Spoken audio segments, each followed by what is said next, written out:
పేదలకు బడుగు బలహీన వర్గాలకు సంఘ సేవా సంస్కారాలను సాగిస్తూ గొప్ప నాయకుడిగా యువ కెరటానిగా ఈ యొక్క నాయకుడు భట్టు రాజేష్ గారికి ఐక్యరాజ్య సమితి గుర్తింపుతో pursuant to the powers vested in me doctor Kundavaram Rajanandan Vignan national president and international ambassador IHRC Geneva, I hereby appoint you State President of Andhra Pradesh chapter effective immediately.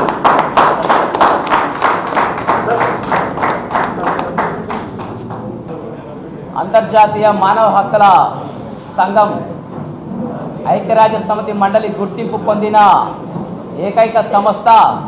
దాదాపుగా 15 దేశాలు భట్టు రాజేష్ గారిని ఇంటర్వ్యూ చేయడం జరిగింది. నా పేరు Bhattu Rajesh.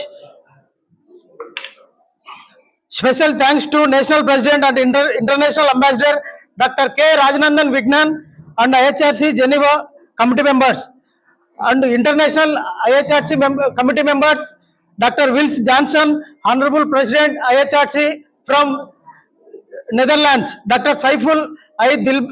Dildar, International of Secretary General Bangladesh, Mr. Palash Barwa, Secretary General of Office Sutherland. IHRC Geneva, it was established in Geneva, Switzerland, 24th December 2003. Consultative status with the United Nations Economic and Social Council, affiliated with the United Nations Office of the High Commission of Human Rights.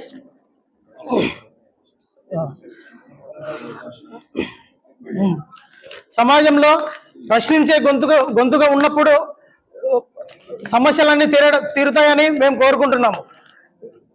అలాగే IHRC warns against fraudulent activities being conducted under the guise of our organization. Those who are IHRC believes that not only hurt the sentiments of others but taking the law in the one's own hands and engaging in such cruel acts constitutes a complete violation of human rights. And we have received a certificate of commitment, Central Vigilance Commission, and we have received many certificates, different organizations.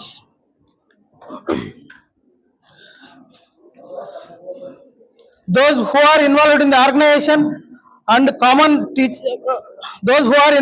organization are common teachers, advocates, doctors, teachers, and engineers. Many freedom fighters are also members of the organization. IHRC playing a leading role all around the world with a view to enhance and ensure peace. Because what we do today, we do for generations. Yeah, thank you. తప్పండి sir, పట్టుకోండి sir, sir పట్టుకో, చూడండి sir.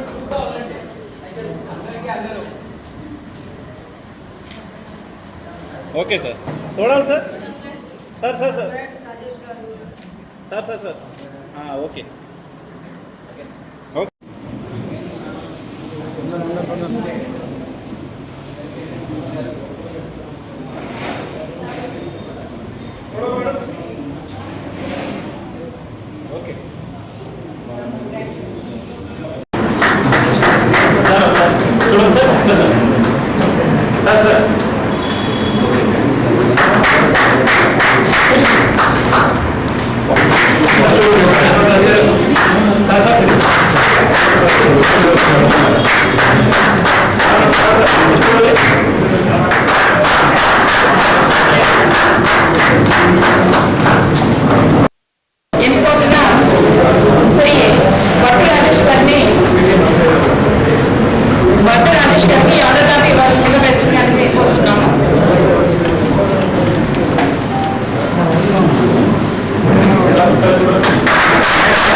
someone has to ask me what is human rights, I would simply say,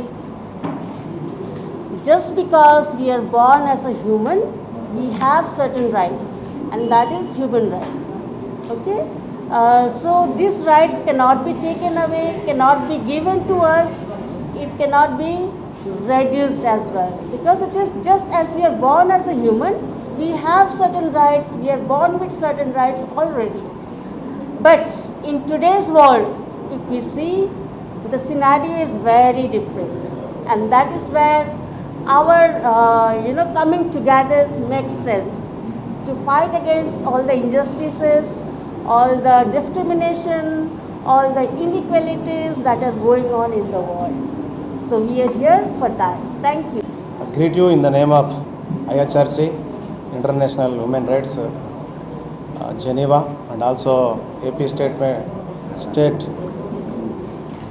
Human Rights. ಇವತ್ತು ನಾನು women ರೈಟ್ಸ್ನಲ್ಲಿ ನನ್ನ ಒಂದು ಪಾತ್ರ ಏನಂತಂದರೆ ಫೈನಾನ್ಷಿಯಲ್ ಸೆಕ್ರೆಟರಿಯಾಗಿ ನಾನು ಕೆಲಸ ಮಾಡ್ತಾಯಿದ್ದೇನೆ. ಇವತ್ತು ವುಮೆನ್ ರೈಟ್ಸ್ ಬಗ್ಗೆ ನಾನು ಹೇಳೋದಾದರೆ, ನಮ್ಮ ಮೂಲಭೂತ ಹಕ್ಕುಗಳು, ಮಾನವ ಹಕ್ಕುಗಳು 30 ನೀಡಲಾಗಿದೆ ಮತ್ತು 30 ಮೂಲಭೂತ ಹಕ್ಕುಗಳು ಹೀಗಿವೆ: ವೈಯಕ್ತಿಕ ಸ್ವಾತಂತ್ರ್ಯದ ಹಕ್ಕು ಮತ್ತು ಭದ್ರತೆ ಹಕ್ಕು, ಜೀವಿಸುವ ಹಕ್ಕು, ಗುಲಾಮಗಿರಿಯಿಂದ ಮುಕ್ತಿ ಮತ್ತು ದೈಹಿಕ ಹಿಂಸೆಯ ವಿರುದ್ಧ ರಕ್ಷಣೆ ಹಕ್ಕು. ಅದೇ ರೀತಿಯಾಗಿ ನ್ಯಾಯ ಮತ್ತು ಸಮಾನತೆ, ಕಾನೂನಿನ ಮುಂದೆ ಎಲ್ಲರೂ ಕೂಡ ಸಮಾನರೇ ಮತ್ತು ನ್ಯಾಯಯುತ ವಿಚಾರಣೆಯನ್ನು ಪಡೆಯುವ ಹಕ್ಕು. ಯಾಕಂದರೆ ನ್ಯಾಯ ಅನ್ನೋದು ಪ್ರತಿಯೊಬ್ಬರಿಗೆ ಬೇಕಾಗಿದೆ. ಆದ್ದರಿಂದ ನಮ್ಮ ಒಂದು IHRCಯಿಂದ ನಾವು ಹೋರಾಡಲಿಕ್ಕೆ ನಾವು ಸಿದ್ಧರಾಗಿದ್ದೇವೆ. ಮತ್ತು ರಾಜಕೀಯ ಹಕ್ಕುಗಳು, ಮತ ಚಲಾಯಿಸುವ ಸ್ವಾತಂತ್ರ್ಯದ ಹಕ್ಕುಗಳು ಹೀಗಿವೆ. ಮತ್ತು ಸಾಮಾಜಿಕ ಹಕ್ಕು ನಮಗಿದೆ. ಯಾಕಂದರೆ ಸಮಾಜದಲ್ಲಿ ಎಲ್ಲರೂ ಸಮಾನ ಎಂಬ ಒಂದು ಘೋಷಣೆಯಿಂದ ನಾವು ಎಲ್ಲರೂ ಕೂಡ IHRCಯಿಂದ ನಾವು ಕೆಲಸ ಮಾಡುತ್ತೇವೆ. ಈ ಒಂದು ಸಂಸ್ಥೆಯಲ್ಲಿ ನಾವೆಲ್ಲರೂ ಕೂಡ ಎಲ್ಲರಿಗೂ ನ್ಯಾಯ ಕೊಡುತ್ತೆ ಎಂಬುದಾಗಿ ನಾವು ಈ ಒಂದು ಭಾಷಣವನ್ನು ಮುಗಿಸುತ್ತೇನೆ. నా పేరు రాజేశ్వరి చేబ్రోలు. నేను చీరాల బార్ నందు జూనియర్గా ప్రాక్టీస్ చేస్తూ హైకోర్టు బార్ నందు ఎన్రోల్మెంట్ తీసుకుని ఉన్నాను. ముందుగా మనం హ్యూమన్ రైట్స్ ఇది లీగల్ పాయింట్ ఆఫ్ వ్యూలో very important and peculiar aspect. But మన జ్యుడిషియరీ వ్యవస్థ మరియు జస్టిస్ వ్యవస్థ అనగా పోలీస్ వ్యవస్థ మరియు న్యాయ వ్యవస్థ ఈ హ్యూమన్ రైట్స్ని వదిలేసి తన పందాలో తన డిస్క్రిషనరీతో ఒక ట్రెండ్ లాగా పోలీస్ వ్యవస్థ న్యాయ వ్యవస్థ మాత్రమే ఉన్నది అన్నట్టుగా ప్రజలు కూడా దానికి ఒక బ్యాడ్ హ్యాబిట్ లాగా అలవాటు పడిపోయి ఉన్నారు. కానీ మన హ్యూమన్ రైట్స్ అనేది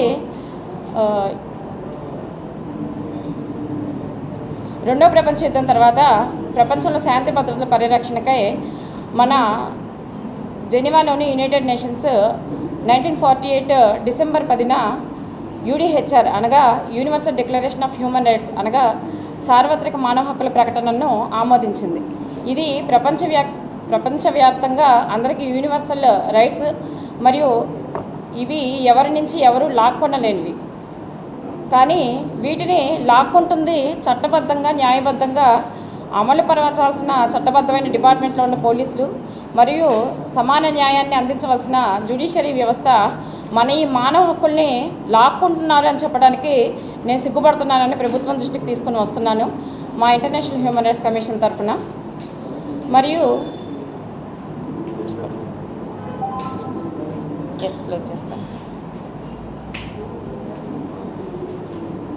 international human rights commission Geneva affiliated by human rights commission national తరఫున నేను మీ అందరికీ ధన్యవాదాలు తెలియజేసుకుంటూ సెలవు తీసుకుంటున్నాను.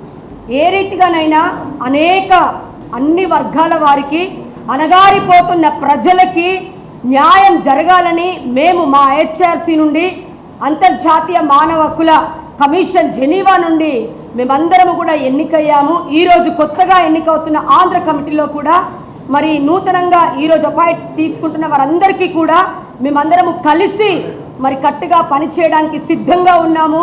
ఎక్కడ కూడా అన్యాయం జరిగితే మేము సహించేది లేదు, న్యాయంగా పోరాడడానికి సిద్ధంగా ఉన్నాము. అలాగే మా అంబాసిడర్ గారు మరి రాజానందన్ విజ్ఞాన్ గారు మరి మాకు అనేకమైన మాటలు తెలియచేస్తూ సమాజం గురించి, ఈ హక్కుల గురించి మాకు అన్నీ నేర్పిస్తూ ముందుకు నడిపిస్తున్నారు. అందును బట్టి మేము ఎంతగానో మరి ధైర్యంగా ముందుకెళ్ళాలని మనస్ఫూర్తిగా కోరుకుంటున్నాం. సరే. Miss Dr. Thomas, International Human Rights ఇండియాకు వైస్ ప్రెసిడెంట్ని. ఈరోజు ఒక్క విషయం నేను లేవనెత్తాలని అనుకుంటున్నాను. రీసెంట్గా జరిగిన నీట్ ఎగ్జామ్స్లో 17 లక్షల మంది రాశారు. 17 లక్షల మంది పిల్లలు, స్టూడెంట్స్ సంవత్సరం పాటు కష్టపడి చదివితే ఈరోజు గవర్నమెంట్ యొక్క లోపం వలన, సరిగా గమనించకపోవటం వలన పేపర్ లీక్ అయ్యి మళ్ళా ఎగ్జామ్ పెట్టాల్సి వచ్చింది.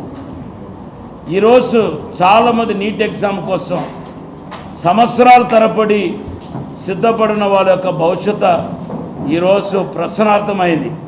ఇది ఒక్కసారి కాదు, 2016లో, 2015లో, 2016లో, 2021లో, 2024లో, ఇప్పుడేమో 2026లో పేపర్ లీక్ అవ్వటం, తర్వాత ఎగ్జామ్ పోస్ట్పోన్ చేయటం ఎంత బాధాకరం. మా పిల్లల యొక్క భవిష్యత్తు ఏంటని తల్లిదండ్రులు అడుగుతున్నారు. కాబట్టి ముందైతే ఒక 10-15 సంవత్సరాల క్రితం అయితే ఏదో 10th క్లాస్ పేపర్ లీక్ అవుతుందని విన్నాం. కానీ వెరీ సింపుల్గా ఈరోజు నీట్ ఎగ్జామ్స్ పేపర్ కూడా లీక్ అవుతుంది. ఇప్పుడు స్టూడెంట్స్ యొక్క భవిష్యత్తు ఏంటి, మరలా వాళ్ళు చదవటానికి ఎలా మనసు వస్తాయి, ఎంత డిసప్పాయింట్ అవుతారో ఒకసారి గవర్నమెంట్ దృష్టి పెట్టాలని కోరుతున్నాను. తర్వాత ఇంకొక విషయం ఏంటంటే, జాతి అని పేరిట ఈరోజు రిజర్వేషన్ రిజెక్ట్ చేయబడటం ఎంతో బాధాకరం. ఎందుకంటే ప్రతి క్యాస్ట్లో పేదవాళ్ళు ఉన్నారు, బడుగు వర్గాలకు సంబంధించిన వాళ్ళు ఉన్నారు. అలాగే రిలీజియస్ చూస్తే ప్రతి రిలీజియస్లో, హిందూ కానివ్వండి, ముస్లిం కానివ్వండి, క్రిస్టియన్ కానివ్వండి, అందరు రిలీజియస్లో బడుగు వర్గాలు ఉన్నారు, పేదవాళ్ళు ఉన్నారు, లేని వాళ్ళు ఉన్నారు. కానీ రిలీజియస్ అనేది, మతం అనేది నా విశ్వాసాన్ని చూపిస్తుంది. ఎవరి విశ్వాసం వాళ్ళది. ఒక విశ్వాసాన్ని మార్చుకుని, ఒక మతం మీద ఉన్న విశ్వాసాన్ని మార్చుకొని ఇంకొక మతానికి వచ్చినంత మాత్రము పేదరికం ఎలాగ తొలగిపోతాయి, వాళ్ళ కష్టాలు ఎలాగ మారుతాయి, దాన్ని బట్టి రిజర్వేషన్ లేదని చెప్పటం, లేకపోతే వాళ్ళ బెనిఫిట్ని అందించకపోవటం ఎంతో బాధాకరం. ఇది ప్రభుత్వ దృష్టికి తీసుకొస్తున్నాం. దీనిలో అందరూ సమానులే కాబట్టి మాకు అందరికి న్యాయం చేయాలనేది నా యొక్క వాదన. మనము చూసినట్లయితే మొదటిగా ఆరోగ్యశ్రీ ఆర్టికల్ 21 హత్య. ప్రభుత్వ హాస్పిటల్లో వైద్యం ఎందుకు ఉచితంగా లేదు? ప్రభుత్వ హాస్పిటల్లో వైద్యం ఎందుకు ఉచితంగా లేదు? ప్రభుత్వ హాస్పిటల్లో ఆ యొక్క ఆరోగ్యశ్రీ పథకాలేంటి? ప్రభుత్వం అంటేనే ఉచితం, ప్రభుత్వం అంటేనే పేదలది, ప్రభుత్వం అంటేనే ప్రజలది. మరి ఈరోజు ప్రజలదైన ఆ యొక్క ఆరోగ్య శాఖ మరి ఈరోజు ఆరోగ్యశ్రీలని అవన్నీ ఇవన్నీ ఎందుకు ప్రజలను ఆ యొక్క మోసం చేస్తూ ప్రజలను ఒక ప్రభావితానికి గురి చేస్తూ ఉన్నాయి. మరి ముఖ్యంగా చూసినట్లయితే ఆ యొక్క సిహెచ్సి హెల్త్ రిపోర్ట్ 2016 ఏం చెప్తుందంటే, ఏపీలో 48% పిహెచ్సిలో డాక్టర్లు లేరు, 62% మందులు లేవు, 71% ఎక్స్రేలు లేవు. అన్ని ప్రభుత్వ హాస్పిటళ్లకు కాంట్రాక్ట్ బేసిస్లు. ఆ యొక్క ప్రభుత్వ హాస్పిటల్లో లీజులు. ఎందుకు లీజులు ఉండాలి? ప్రైవేటు పాలే ఈ విధంగా చేస్తూ ఉంటే, వాళ్ళే సిటీ స్కాన్లు కొనడానికి డబ్బులు ఉంటా ఉంటే ప్రభుత్వానికి డబ్బులు లేవా అని ఐక్యరాజ్య సమితి మండలి గుర్తింపు పొందిన అంతర్జాతీయ మానవ హక్కుల కమిషన్ ప్రశ్నిస్తూ ఉంది. ఇదేమి న్యాయం?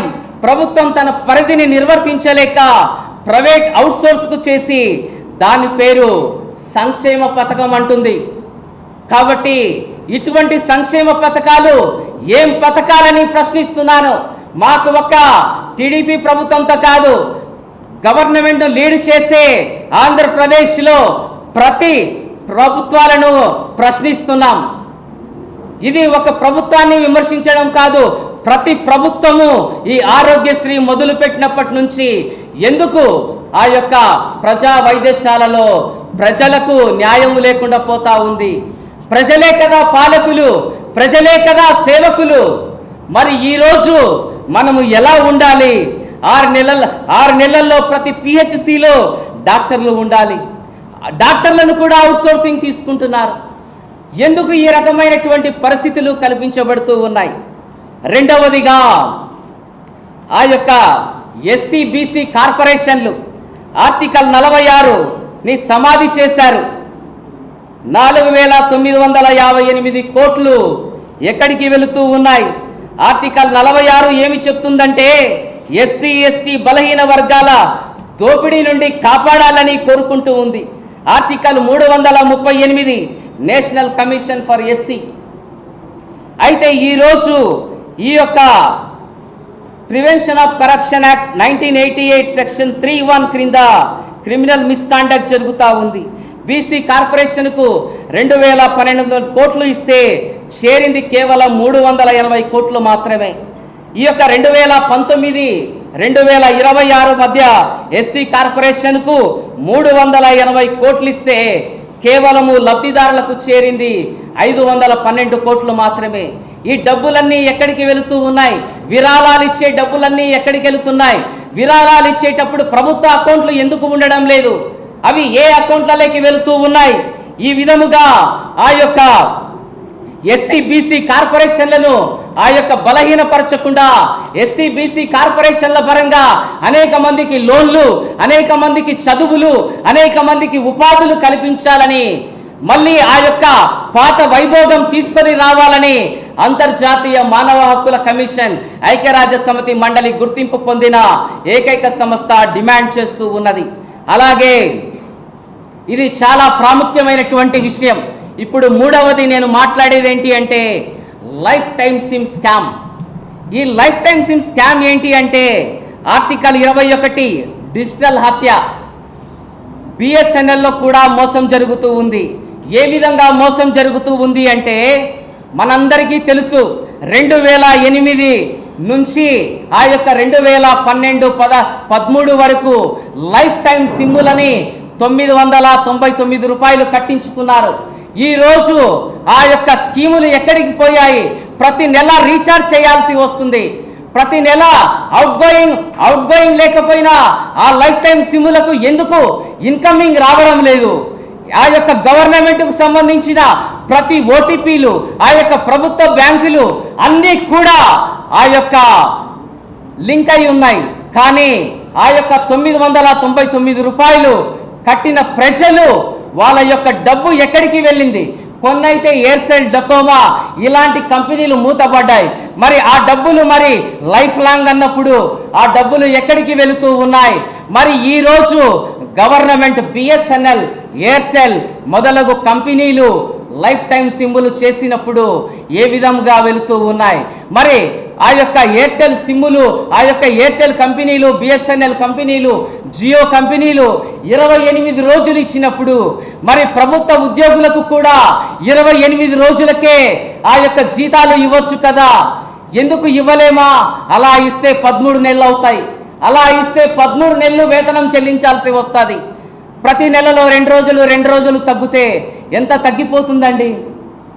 కాబట్టి మనము ఐక్యరాజ్య సమితి మండలి గుర్తింపు పొందిన telecom tariff order 2005 life time అంటే ఇన్కమింగ్ ఫ్రీ ఫర్ లైఫ్ అనే ట్రై ఆదేశాలు చెప్తూ ఉన్నది.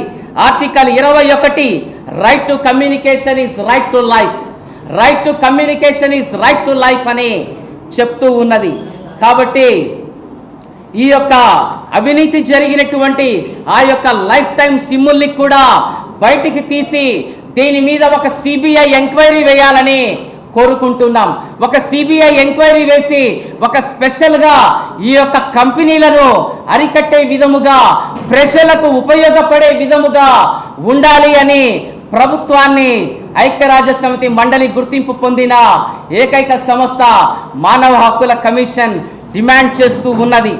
అలాగే ఆ యొక్క ట్రై ఏం చెప్తున్నది అంటే ఆ యొక్క పేదవాడు ఆ యొక్క బ్యాంక్ అకౌంట్కి లింక్ చేసుకొని ఉంటాడు. మరి ఆ పేదవాడు ఏ విధముగా ఆ యొక్క దాన్ని వెళ్తూ ఉంటారు. ఏంటండి మీరు లేటు? తర్వాత పెట్రోల్ డీజిల్ ఆర్టికల్ 38 తగలబెట్టేస్తున్నారు. 2014లో ఆ యొక్క క్రూడ్ ఆయిల్ 108 బ్యారెళ్ళు, పెట్రోల్ 731 ఉంటే 2026లో ఆ యొక్క క్రూడ్ ఆయిల్ 82 రూపాయల బ్యారెల్ ఉంటే పెట్రోల్ 112 రూపాయలకు అమ్ముతూ ఉన్నాం. ఈ యొక్క ప్రజలకు అవసరమైనటువంటివి ఆ యొక్క ఆర్టికల్ 38(2) ఏమి చెప్తుందంటే ఆదాయ అసమానతలు తగ్గించాలి. మరి కూలి నెలకు 5,000 సంపాదిస్తే ఆ యొక్క 4,000 పెట్రోల్కు పోతే ఎలా బ్రతకాలి? ఆ యొక్క పెట్రోలు ఆ యొక్క గ్యాస్ను ఆ యొక్క ప్రజల మీద భారం వేస్తూ ఇబ్బందులకు గురి చేస్తూ ఉన్నారు. అలాగే ఇంకా కొన్ని విషయాలను మనం చూసినట్లయితే ఇంకా కొన్ని చోట్ల పారిశ్రామికవేత్త దోపిడీలు జరుగుతూ ఉన్నాయి.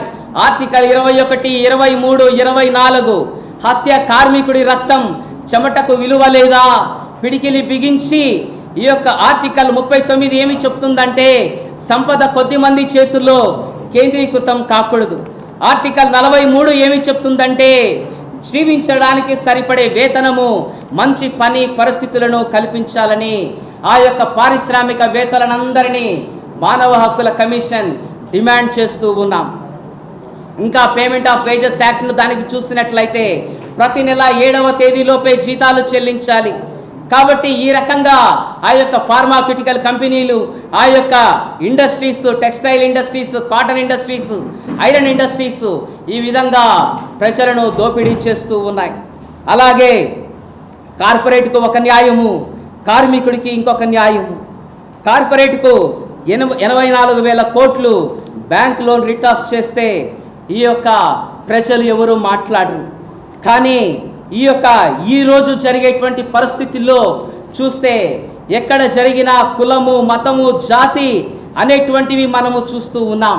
మరి ఈరోజు కొంతమంది ప్రభుత్వ అధికారులు ఏమని మాట్లాడుతూ ఉన్నారంటే ఆ యొక్క క్రైస్తవుల పైన దాడులు, ఆ యొక్క హిందువుల టెంపుల్లు కూల్చడాలు, ఆ యొక్క మసీదులను కూల్చడాలను మనము చూస్తూ ఉన్నాం. ఇంకా ఏమి అడుగుతున్నారంటే దానికి పట్టా ఉందా అని అడుగుతున్నారు. పట్టా గురించి నేను మీకు అందరికీ ఒకటి చెప్తాను. జీవన శైలియే ఒక పట్ట, జీవన విధానమే ఒక పట్ట. కాగితాలు ఉంటే పట్ట కాదు, మనిషి జీవిస్తేనే అది ఒక పట్ట. కాబట్టి ప్రజలు అల్లర్లు చేయకుండా, ఆ యొక్క తిని తాగడాలు చేయకుండా ఒక చోట కూర్చొని ప్రార్థనలు చేసుకోవాలంటే ఈరోజు దానిలను కూల్చేయమని అడుగుతున్నారు. ఆ యొక్క చెరువు గట్టల మీద, ఆ యొక్క నదీ తీర ప్రాంతం మీద, ఒడ్డు మీద ఉన్నటువంటివి కూల్చేయాలి. అవి సుప్రీంకోర్టు ఆర్డర్స్ అంటున్నారు. సుప్రీంకోర్టు ఆర్డర్స్ని మేమేమీ తప్పు పట్టాం. అయితే ఈ రాష్ట్ర ముఖ్యమంత్రి వర్యులు నారా చంద్రబాబు నాయుడు గారి ఇల్లు కాలవగట్టులో ఉంది. మరి దాన్ని కూల్చగలిగే దమ్ముందా? దాన్ని చేయగలిగే దమ్ముందా? మా నాయకుడి ఆ యొక్క ఇంటిని కూల్చగలిగే దమ్ముందా? కాబట్టి మనము ఆంధ్ర రాష్ట్రము అన్నదమ్ములము, ఐకమత్యమే మహాబలం. కులము, మతము, జాతిని తీసుకురాకుండా ఆ యొక్క సస్యశ్యామలమైనటువంటి ప్రశాంతత కలిగినటువంటి ఐక్యమత్యముతో జీవిస్తే ఆ యొక్క ఆంధ్ర రాష్ట్రము కలకలలాడిపోతుంది. ఆ యొక్క ఆంధ్ర రాష్ట్రము వైభోగము చెందుతుంది. ఆంధ్ర రాష్ట్రము పుష్పిస్తుంది. అంతేకాని కులాల మధ్య, మతాల మధ్య చిత్తులు పెట్టడం ఏంటి? మరి ఈరోజు ఒక వ్యక్తి ప్రశ్నిస్తున్నాడు, ఇది యొక్క సుప్రీంకోర్టు ఆర్డర్స్ అని. మరి మా రాష్ట్ర నాయకుడి కూల్చే ఇల్లు దమ్ము మీకుందా అని నేను సవాల్ ఇస్తున్నా ఆ యొక్క స్పీకర్ గారికి. కానీ మేమేమంటున్నామంటే ఇక్కడ కూల్చడము గొప్ప సంగతి కాదు, కానీ ఇక్కడ ఎవరి పని వాళ్ళు చేసుకుంటూ పోతే చాలా బాగుంటుంది. స్పీకర్ గారు ఎన్నో మాట్లాడుతూ ఉంటారు, కానీ ఆయన బ్యాంకులకు చెల్లించాల్సిన అప్పు కట్టి మాట్లాడితే చాలా బాగుంటుంది. ఎందుకు? ఆయన యొక్క రాజు. స్కూల్కైతే ఒక హెడ్ మాస్టర్ లాంటి వాడు, ఆ యొక్క ప్రభుత్వానికైతే ఒక రాజు. మేము కూడా ఆయనను గౌరవిస్తాం. కానీ ఆయన ఆ ప్రభుత్వాన్ని బ్యాంకులకు చెల్లించాల్సిన డబ్బులు కట్టి ఇవన్నీ మాట్లాడితే వినడానికి వినసొంపుగా ఉంటుంది. అంతేకాని ఆ యొక్క రైతులు లోన్లు కట్టకపోతే వాళ్ళను మాత్రం హింసిస్తారు బ్యాంకులు, వాళ్ళకు మాత్రం 10 సార్లు ఫోన్ చేస్తారు. అంతేకాని అలాంటి బడా నేతలు ఆ యొక్క ఎంతో మంది ఎగరగొట్టి విదేశాలకు వెళ్ళడం జరిగింది. అలాంటి వ్యక్తుల వాళ్ళనందరినీ కూడా తీసుకొని ఆ డబ్బులను కట్టించాలి. ఒకవేళ ప్రభుత్వానికి ఆ డబ్బులు వద్దనుకుంటే పేదలకు పంచిపెట్టాలి, పేదలకు ఉపయోగపడే పనులు చేయాలని ఐక్యరాజ్య సమితి మండలి గుర్తింపు పొందిన ఏకైక సంస్థ అంతర్జాతీయ మానవ హక్కుల కమిషన్ డిమాండ్ చేస్తూ నా యొక్క ప్రసంగాన్ని మీ అందరి పూర్వకముగా ప్రార్థన. అంతర్జాతీయ మానవ హక్కుల కమిషన్ పోరాడాలని నిశ్చయించుకున్నాం. మా యొక్క toll free number 8500850280 8500850280. Thank you.